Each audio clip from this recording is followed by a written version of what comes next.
correspondence with Muslim scholars and clerics and laid stress on the true contours of Islam.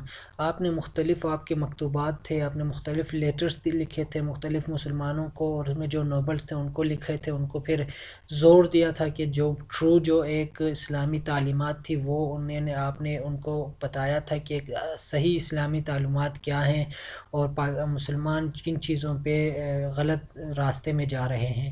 He advocated the significance of prayer and fasting. آپ نے ایک نماز کی اہمیت کے بارے میں بہت زور دیا، آپ نے پھر روزے کی اہمیت کے بارے میں زور دیا، زکوٰۃ کی اہمیت کے بارے میں زور دیا، جو بیسک اسلام کی بنیاد ہیں اس کے بارے میں آپ نے بہت زور دیا. اور اس سے پھر اسی پیوریفیکیشن آف سوسائٹی میں آپ نے کیا کیا، آپ نے try to remove the un Islamic practice inside the society. Society کے اندر جتنے بھی ان اسلامک پریکٹسز تھیں وہ سارا کچھ آپ نے ختم کرنے کی کوشش کی. اس میں جو دین الہی میں جو جب لوگ ملتے تھے تو وہ اللہ اکبر کہتے تھے، اور جواب میں پھر جل جلالہ کہا جاتا تھا، حالانکہ السلام علیکم وعلیکم السلام کی جو کنسیپٹ اس کو ختم کر رہے تھے. تو یہ ساری چیزیں انہوں نے ریموو کیا تھا. انہوں نے کہا تھا کہ نہیں، جو اصل اسلام کا جو تعلیمات ہیں وہ یہ ہیں. اور اس کے بعد آپ نے ان ایتھیکل ریچولس اور سیرمنیز جو ہوئے تھے وہ بھی انہوں نے ختم کیا تھا. مطلب جو ایک بندہ مرنے کے بعد جو ایک صدقہ دیا جاتا ہے وہ اپنے زندگی میں ہی دے گا، اور پھر ایک غلط ایک سورج کو پوجنا اور مختلف اور اپنے بیوی کے ساتھ ہم بستری کے بعد غسل کرنا ختم کیا گیا تھا. یہ سارا کچھ انہوں نے، یہ جو ریچولس تھی، یہ جو سیرمنیز تھی، یہ انہوں نے پیوریفیکیشن آف سوسائٹی میں انہوں نے ختم کیا تھا.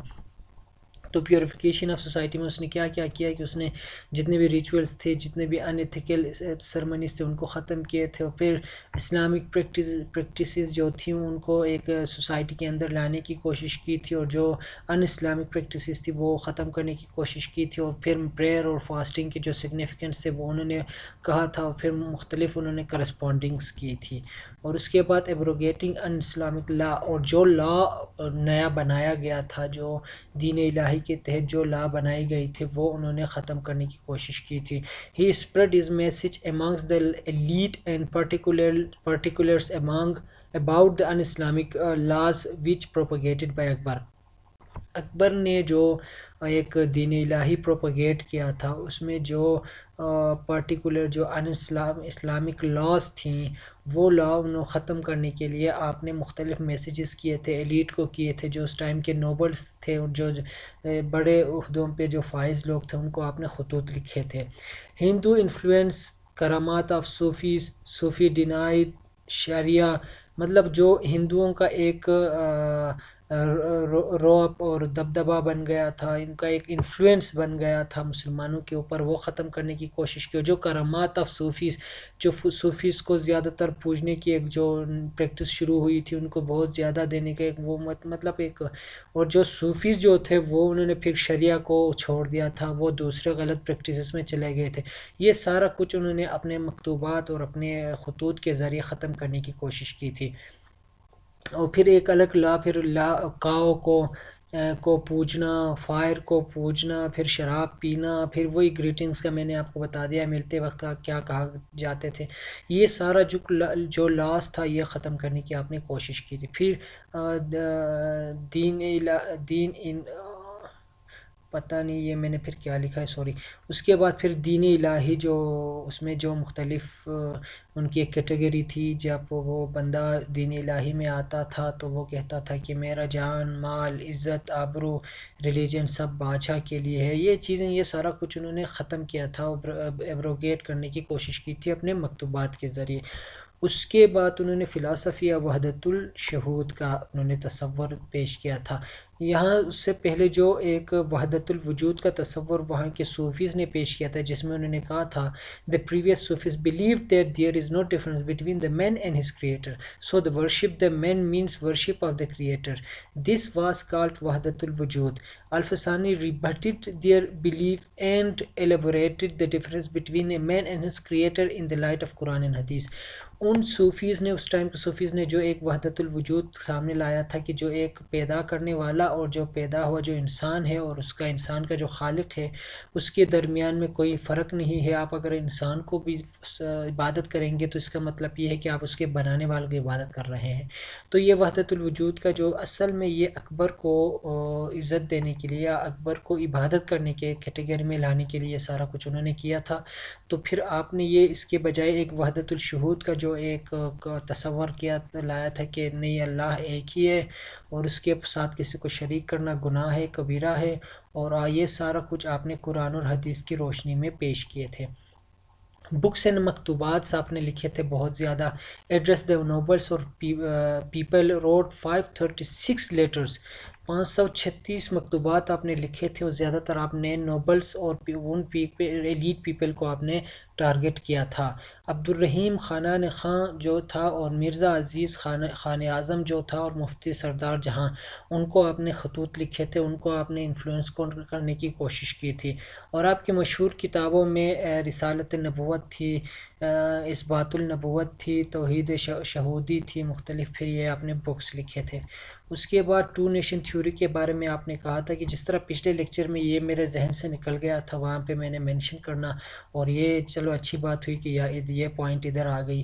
تو یہ اپنے ساتھ نوٹ کر لیں. جب آئیڈیالوجی آف پاکستان یا ٹو نیشن تھیوری کا آتا ہے نا تو اس میں یہ مینشن کر لیں کہ مجدد الفسانی نے بھی یہ بات کی تھی کہ Muslim should keep them self distinct from Hindus with reference to food, dress, social custom and a way of life. مطلب وہ دونوں ایک دوسرے سے بہت مختلف ہیں.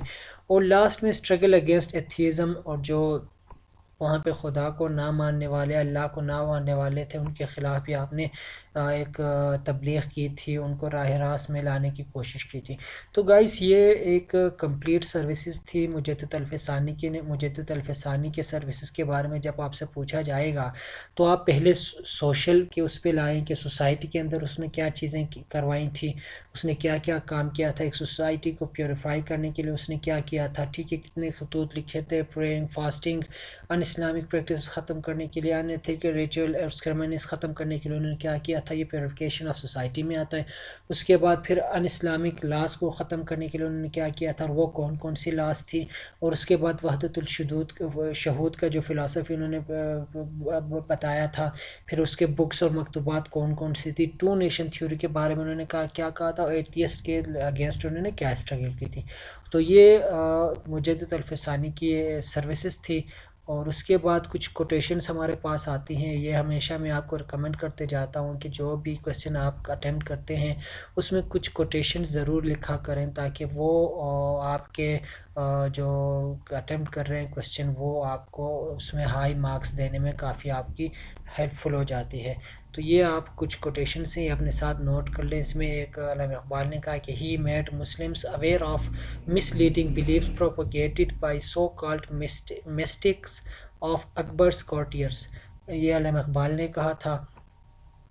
اور باقی باللہ نے کہا تھا کہ he is an individual from Sirhind, rich in knowledge and vigorous in action. I associated with him for few days and found truly marvelous things in his spiritual life.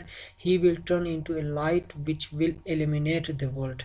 اس کے بعد جمال الدین نے کہا تھا کہ he was a courageous agitator and a revolutionary religious reformer. He wrote epistles of anti-Islamic activities carried on during the regime of Akbar.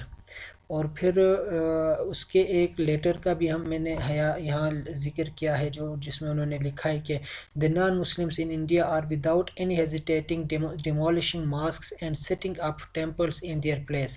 For example, in Karkhet Tank there was a mosque and a tomb of a saint. They have been demolished and in their place a very big temple has been erected. یہ انہوں نے مسلمانوں کو کہا تھا کہ آپ کی جو مسجدیں ہیں وہ گرائی جاتی ہیں، آپ ہندوؤں کو سمجھنے کی کوشش کر لیں اور آپ اسلامی تعلیمات کو فالو کرنا کوشش. یہ آج کا ہمارا لیکچر ختم ہوتا ہے، اور اگلے لیکچر میں ملتے ہیں، اور تب تک اپنا خیال رکھیں. اللہ حافظ.